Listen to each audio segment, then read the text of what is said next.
What is going on, guys? Today we are looking at Donnarumma, the 89 rated keeper, and I think one of, if not the most expensive goalkeeper that you can actually get. He is obviously 6'5", he is a new PSG player, and it is a shame that he hasn't actually got himself a one to watch. I don't understand why we haven't got many goalkeepers now in any promos, and I know not necessarily everybody complained, but everybody was more annoyed at the fact that every time you got a promo, you always got a goalkeeper, and that is the problem. It wasn't the problem of actually having a goalkeeper, because everybody wants one, but it was the fact that you literally every pack that you got a shapeshifter, you got a future stars, whatever. It was always the goalkeeper. Red picks was always the goalkeeper. If you just made it a little bit difficult to pack them, or make it a little bit easier for the others, then obviously that goes away. So personally for me, I think Donnarumma is looking fantastic. I've been meaning to try Edison, as I've heard he is one of the best golds. We already have Oblak, ter Stegen, Lloris, like I say, we want to have a look at as well in terms of a review, because he is fantastic. And this is going to be the first game that we use Donnarumma with. Personally, he looks pretty good. Like I say, it's coming in at what, 67 at the moment on Xbox, 76 on PC, and 68.5 on the PS. So it's a good price. Everybody else is roughly at the same. I think the next sort of kind of price one is Neuer, Alisson, and Edison. So we'll be trying them out in the next couple of days. But we have got Donnarumma. He comes in with a great backline of Marquinhos, Kimpembe. So them two together linking with Donnarumma is going to be mad. So let's jump into Donnarumma and see, is he a good keeper or not? Marquinhos watching. It's got to have been offside, surely. Oh, Donnarumma's been giving it back. It's a little pass down it. I think, in general, I feel like a lot of keepers are going to feel just overtly boosted, just in general, with how the saves are. But Donnarumma does strike me as somebody who could be quite a nice keeper. Marquinhos marking the run. It's very, very quick, and I can see why the kind of mix between Hakimi, Marquinhos, Donnarumma, and obviously Ferland Mendy would be absolutely insane. All with decent pace, great recovery, tackling's all there. Literally, if we do get like the special version of Dreams with them five, then you are absolutely laughing. Donnarumma's watching Zaha. He's going to come in. Oh, we did take it away. Donnarumma, he lets the first one in. Donnarumma with a save. Very, very poor shot for Mbappe. Managed to get the second.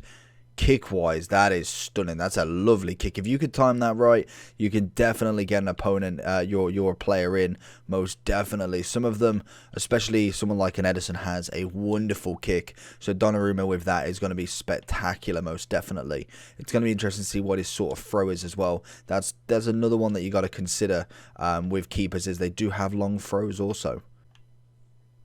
Marquinhos sees him a mile away, and that is a stunning challenge.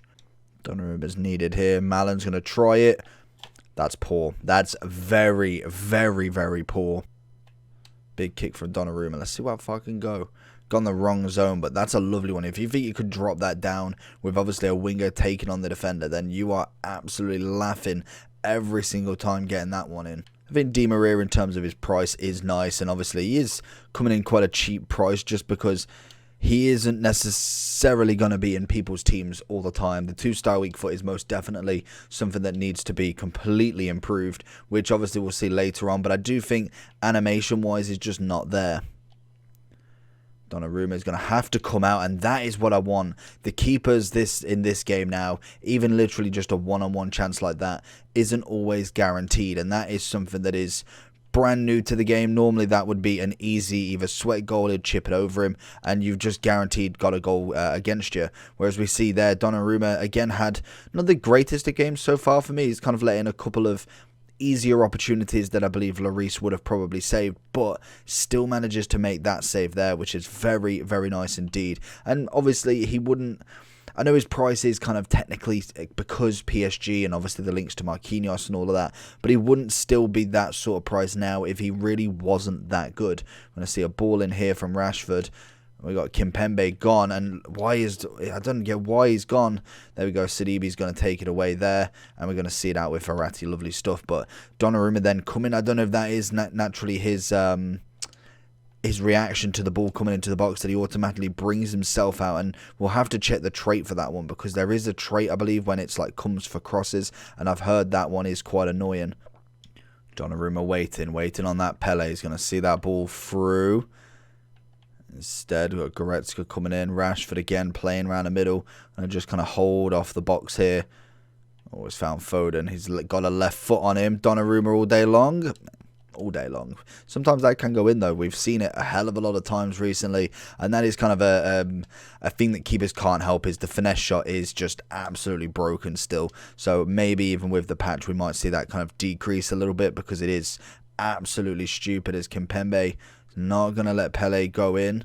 Just got to keep watching him. He's going to go back to Pele, try for that finesse again.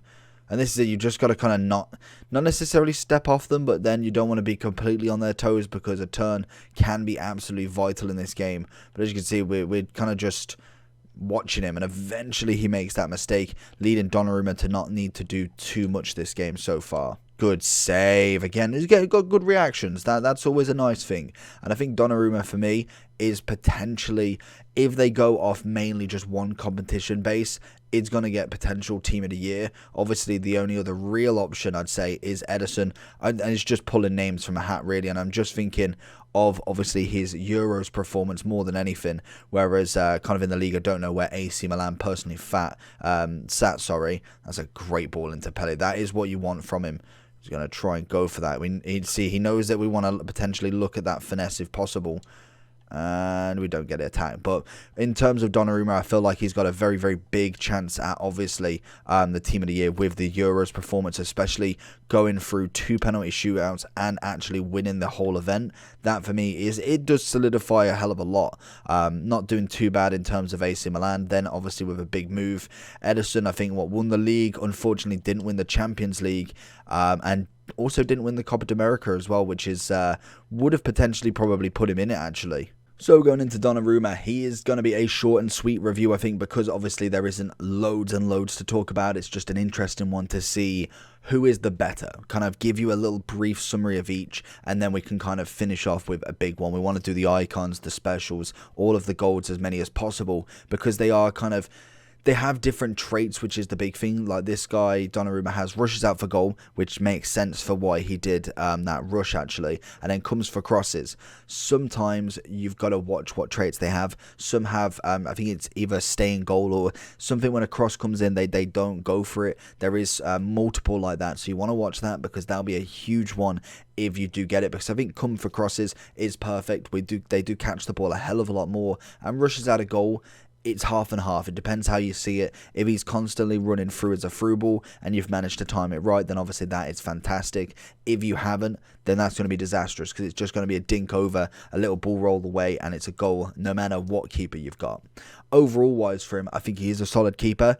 Whether I'd actually choose him over Lloris, I think it's a hard comparison, because I've used Lloris so much that I think if I used Donnarumma so much, I would see the same as I have with Lloris. I think he is pretty much the same sort of rating in terms of what I would put next to them, with just the kind of handful of saves that Donnarumma made. But I think I'd give him a solid 9 out of 10. I'd be interested to see what Neuer, Ederson and Alisson are like.